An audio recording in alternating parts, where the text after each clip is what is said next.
Исән Дуслар, меня зовут Алсу, это канал о татарском языке. Рассматриваем разницу трех слов. Мин сөйлешем, мин сөйлим, мин әйтәм. Мин сөйлешем, я разговариваю, обязательно с кем-то. Например, мин әтием белән телефонда сөйләшергә яратам.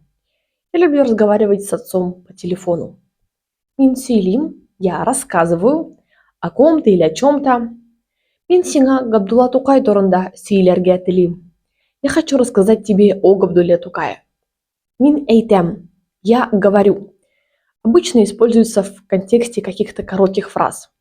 Говорить спасибо, говорить здравствуйте, говорить до свидания. Мин килгәч исәнмесез дип әйттем. Я когда пришел, сказал здравствуйте. Друзья, если вы хотите улучшить ваш навык владения татарским языком, то приглашаю всех желающих заниматься. Беру учеников абсолютно любого уровня со всех уголков мира.